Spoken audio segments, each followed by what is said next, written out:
Well, Shepsog is, like I said, is a natural rind cheese. It's more like a comb, or if you want to compare to something, it's a beautiful cheese.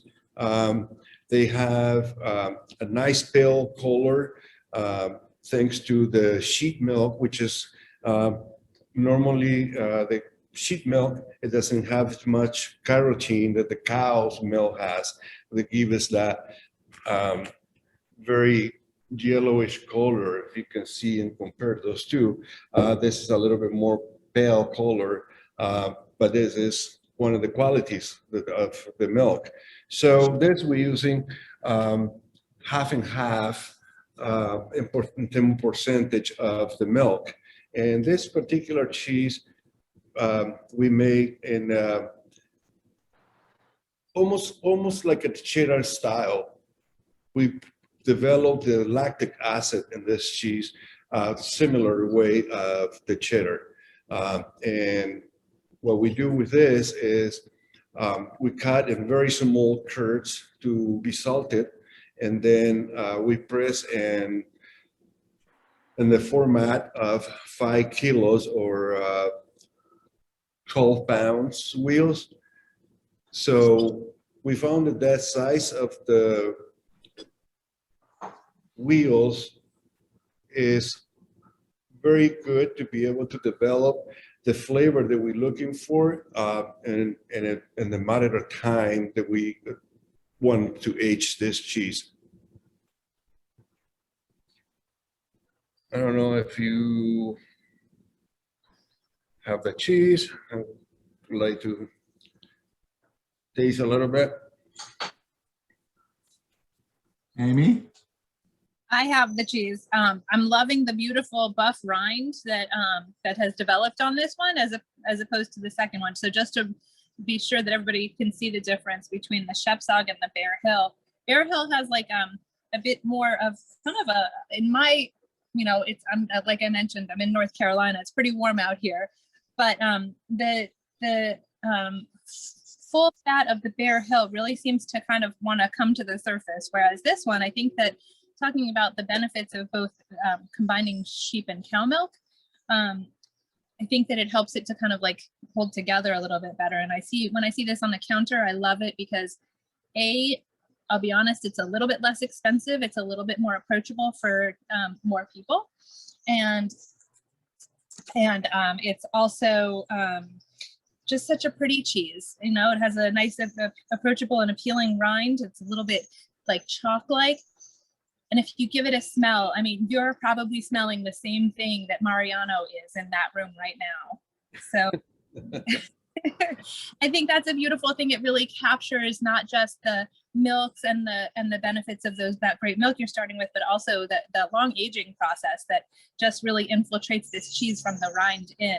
So in my piece, I'm definitely seeing that darkness around the edge, and the cheese is going to have more of that concentration towards the rind, which is going to be a little bit drier as it's been exposed to more. But it's kind of fun to see the difference between the center to the rind. And I know that when Mariano is with his tasting team, we go through and we blind taste very regularly to see how the cheese is developing and make sure that it's on the right path and that we release it to be sold when it's really at its peak. And so Mariano will take an iron, a trier, to take out like a core sample, which is, you know, really it does kind of remind me of like when they're testing the Earth's crust, is like you're really seeing what's happening from the outside to the in. So you taste along the way and see how the movement is. So Mariano, don't you think that this is really at its prime? I know that you picked really great wheels for this webinar in particular. This is exactly, it's on the prime of this cheese because, like you pointed out, it has nice color on near the rind, which is concentrating more of the flavor, but it have a nice mild nutty, bright, very bright acid with some note of lactics in there. that is very, very enjoyable, and it's super creamy. It's super creamy, nice mouthfeel. Um, Particularly, I like this one very, very much.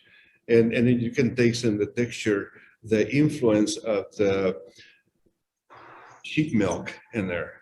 They give you that little kind of grainy mouth taste. Rustic. What is the word I'm looking for?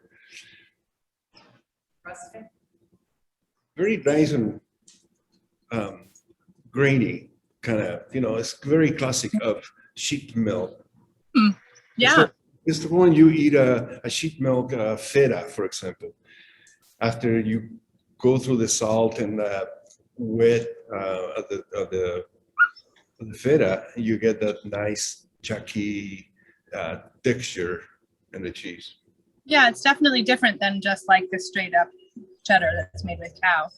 And it's also pretty unusual that we're doing a combination of half sheep and half cow. That's not really something that you see on a lot of cheese counters. No, So, you don't see a lot of companies mixing the milk. yeah. So I think that's pretty unique. And it's also just, like you said, it's the best of all worlds in this. So it's fun to have a cheddar that's made with a cheddar style cheese that's made with milk that's not just cow, which is, I'd say, like the vast majority of cheddars are made with cow, just straight cow milk. Yeah, something I want to point it out to this one too is the aroma. The aroma of this is a cheese. It's very nice, milky, very fresh. It's that bright acid that I was saying. It just gives it that beautiful, beautiful aroma. Yeah, the acid, I'm getting it. My mouth is just watering more when I take bites and I kind of roll it around in my mouth. I like this with something a little bit juicy because I find the cheese to be, it's dry, it's concentrated, it's aged. I love it with something like a red pepper. I know. And this is just kind of something that I've developed a love for, is the combination of something that's really juicy together with this cheese. What is this name and where did it come from? Shepsog is it's a sheep, and the native language in this region. Okay. So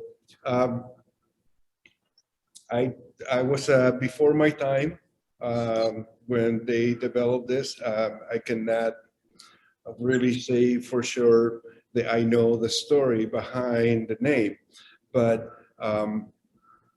what I learned is there was a native language in this area in the Northeast, the Shepsog, sheep. Oh, well, it's certainly not a normal name of a cheese, but then again, it's not a normal cheese. So that kind of goes well. All right, the sheep milk, I'm gonna need to, like we said earlier, it's coming from a small community of Amish, and in the milk quality that we receive, we work very close with them also. We go and visit them, and they come and visit us, and so we tell them the quality of what we need specifically from the, that production of the milk, so we can be able to work together on creating something, because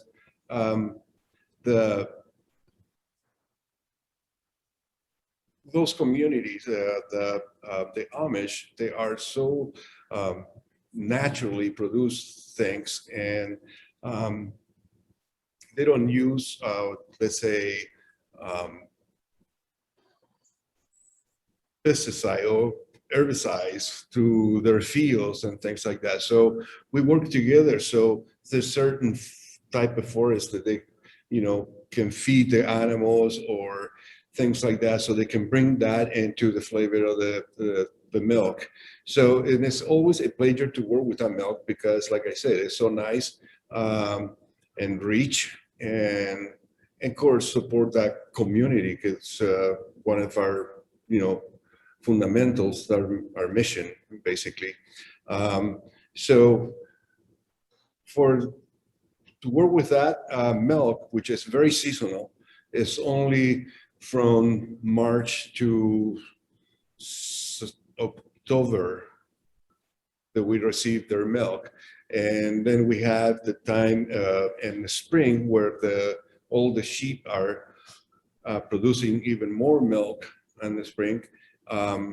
So we normally make 2 types of cheeses twice a week, because we're receiving 400 gallons per shipment. So that's not a whole lot milk. So it's very limited, and of course it's seasonal. So we have a very short window in the year that we can produce those cheeses. And one of them, like the Shepsog, we're probably going to test later, it's a beautiful cheese because it's a combination of cows and sheep, and allow us to kind of bring the best of the 2 milks during the process of the cheese. And we had to be very meticulous and very precise in what we do in terms of timing and time of, so we can be able to bring the best of those 2 milk in 1 cheese, which is very exciting, very Sheep's milk has always been one of my favorites. You know, when you look at a lot of the European versions of it, the Osso Arate and all that, Manchego, beautiful cheeses and so pleasant to eat. And having the cow's milk in here really gives it a little bit more, I think, a little bit more tang. So I was kind of fighting on a direction that I was going on pairing it up, which again, this is another cheese that you don't need to do anything with. You could just let it go as it is. But I'm a big fan of bourbon, you know, and so when I found the Fat Toad, you know, with the bourbon in it, I thought, you know, this would be really, really a good combination, and that sweetness and the flavors will go really well with it. I'm using a Rustic bakery, you know, one of their just olive oil. And again, it's not really necessary because what I've been doing is literally just dipping, using it as a dip because it's just so good. The cheese and that, and just going back and forth. And I'm sticking with the toasted lager. It works really well with it. Amy? Sounds good for that too. I love the idea of the caramel because again, you know, we do cook the curds just a little bit, and there's that sugar that's already in the cheese or in the milk, and so that caramelizes too, gets a little bit of a toasty nutty flavor, so it makes sense that it goes together well. Oh, that sounds yum. No.